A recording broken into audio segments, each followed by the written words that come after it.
Eddie Jones was involved in a confrontation with South Africa fans as England fell to a thrilling 42-39 defeat at Ellis Park. Supporters leaned over the railings and verbally insulted Jones as he walked down the tunnel at the end of the first test, Press Association reported. The Australian stood his ground for 10 to 15 seconds and engaged with his tormentors before being ushered away by players and staff. Was visibly frustrated with their early struggles, but took his try with a beautiful run that Wasps fans will have found very familiar. Nice pass to release Kosi for his second, and started to take control of the game as the Springboks pulled away from England. Look, very much a test-level wing with two clinical finishes, albeit one that came with a generous slice of luck. His first came with a chip and chase that Daly should have fielded, and his second saw him loop round to the opposite wing and collect a good offload from Diane Ti to go over unopposed. It was also his barreling run over Ford that led to the first try. Could have had a hat-trick. His early defensive issues were alleviated when the Springboks started to dominate the ball, as often he proved the miss-out man in attack. Very poor tackle from such a big centre allowed Brown to score, but it was his decision to attack the blind side that led to Kosi's first try. Good offload to Kosi for his second try before bagging one of his own, even if he had to juggle the ball over the line. Stepped far too easily by Brown for the opening try 4 minutes in, but recovered his composure well to start firing his backline on all cylinders and added some very impressive conversions. Despite all the tries, it proved his late penalty that secured the victory. A brilliant return to Test rugby as he got the Springboks up and running with their first try. Quickened the pace with tap penalties that caught England on the back foot. Proved his worth to South African rugby, and my how they've missed him. Not able to dominate the scrum and kept fairly quiet in the loose as his teammates stole the headlines. Replaced by Stephen Kischoff soon after the break. Bit in when defending that isolated Kosi for Brown's opening try, but solid in the line-out as he mixed up his target area to keep England guessing. Roared in triumph when the front row smashed through the English pack, unable to get the better of Makovo Nipola in the front row battle and fairly ineffective with the ball. Replaced by Wilco Lu 7 minutes into the second half, who made an immediate impact. Beautiful 50 meters run saw the lock gallop upfield at the start of the second half, and he proved a real thorn in the side of the English defence. South Africa's go-to man in the line-out as he jumped well to keep the ball out of Itoja's mitts. Ferocious in defence as he hit opposite number Rob Shaw on more than one occasion. Also left his mark on his fellow captain Farrell. A good defensive showing. Unable to cover back in time to stop Brown and gave away a needless penalty for diving off his feet at the start of the game. Replaced by Peter Steph du Toit early in the second half and could find his place at risk. Grew into the game as South Africa started to secure front football. Enjoyed a strong run out wide early in the second half and proved a real turnover merchant as he disrupted English ball time and time again. Got the first points of the game as he took full advantage of the altitude with a 61 meters penalty, but committed an absolute howler when he missed the ball and allowed Kosi to score. scored a try of his own with a neat finish, and defensively he put in a huge tackle on Wasps teammate LaRue that stopped an attack in its tracks, but two sloppy kicks from hand cost England precious ground. Enjoyed a strong start as his early break set up Brown's opening score before delivering the final pass to Daly, but spent a lot of the game running backwards, and de Klerk and Pollard looked to pin him back.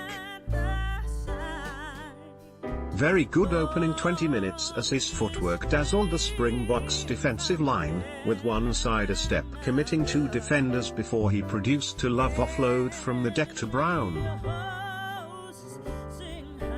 Faded as the game went on low as South Africa starved him of ball. Linked up well with Ford and was at his consistent best from the tee. Lovely pass to Daly that set up May's late try. Appeared to silence his critics somewhat with a powerful finish as he beat two men to score inside 4 minutes. Made a second break after Slade's offload, but kept out of the game by a resurgent Springboks side. Made a good one-handed tackle on Kosi when he went close and had a late burst as time ticked down. On the end of a rampaging run from Kosi, and defensively he struggled slightly and his kicking from hand was poor. But his attack play was much better than it has been of late. Fairly average on his test return after injury, and while he didn't do a lot wrong, there were no runs or breaks on his part. Solid in the scrum and was able to show his best with ball in hand, but shown a harsh yellow card for a late tackle on de Klerk. Thrown into the starting lineup with Dylan Hartley absent, and he was reliable in the line-out but slightly disappointing in the loose. Will have not liked being shoved back by the South African scrum. In place as the first choice tight head in Dan Cole's absence. Not used as much as he would have liked in the loose, but did a solid job in the scrum until England were shoved backwards, which triggered his replacement by Harry Williams. The good and the bad of Maro Itoje was on display. He was the main culprit in conceding penalties as he twice hit de Klerk high and was trapped, not rolling away, but wise to spot a chance to score by reaching over the ruck. The sacrificial lamb as Eddie Jones made the decision to replace him with Brad Shields 31 minutes in. Looked distraught as he came off, and consoled by his teammates. Doesn't carry an impact when running with the ball that allowed the Springboks defenders to knock him backwards. His support play was good, but left isolated when Stephen Kitechoff was able to win a penalty for holding on. Tried to impose at the breakdown but was fighting a one-man battle. Made one eye-catching break in the second half that made all of 35 meters, but departed soon after with a calf injury. One uncharacteristic error as he dropped an early restart, and South Africa looked to double up on him that early on, freed up space for his teammates. Otherwise kept fairly quiet, which takes some doing. They, South Africa fans, have always got plenty to say. Especially when they win, Jones said after the match. I was just asking them where I could get a good bottle of Pinotage. I'm still waiting for the answer, so if anyone can help me out, please help me out. They told me to go find it myself, so I'll have to go find it myself. That's what happened, that's what I asked him. When I asked where I can get a nice bottle of Pinotage from, he didn't respond. I might go back and see him later. I wouldn't worry about that because it was such a great game of rugby. Don't worry about one little conversation about a bottle of red wine in the tunnel.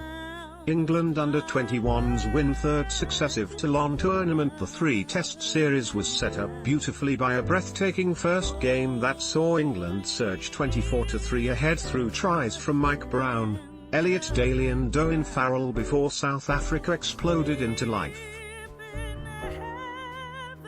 Sale's scrum half Faf de Klerk orchestrated a thrilling fight-back that produced 2 tries for electric debutant wing Sibusiso Kosi. South Africa dominated much of the second half before England, finally able to get their hands on the ball, conjured tries for Maro Itoje and Johnny May that proved too late to save the day. Eddie Jones was keen to play down the incident. Getty: "It was a wonderful game of rugby, but it's not good to sit in the loser's seat." At times during the first 20 minutes we were brilliant and maybe we got seduced by the game, Jones said. That might have been the cause of some uncharacteristic individual discipline errors which allowed South Africa back into the game and they were able to piggyback off 17 penalties to establish a lead. "I'm immensely proud of my team and the way they played. They played with a lot of courage, spirit and endeavour." Jones replaced Nick Isiekwe with Brad Shields in the 37th minute in a tactical substitution that mirrored the early withdrawal of Luther Burrell and Timana Harrison against Australia 2 years ago. The game was opening up and was slipping away from us, and if we didn't do something to change the momentum of the game, it would get too far away from us, Jones said. Brad Shields made his England's debut after just 31 minutes as Nick Isiekwe was replaced, Getty: "So I took a calculated risk and brought another back row on because I thought it would give us more mobility around the field in our defence." South Africa coach Rassie Erasmus was delighted by a triumphant start to the series. "There were a lot of young guys involved against a very experienced England side and it could have gone really badly for us," Erasmus said. "I'm really proud that despite of all the mistakes and wrong things we did, I think character is something we can take forward and build on." Follow the Independent Sport on Instagram here, for all of the best images, videos and stories from around the sporting world.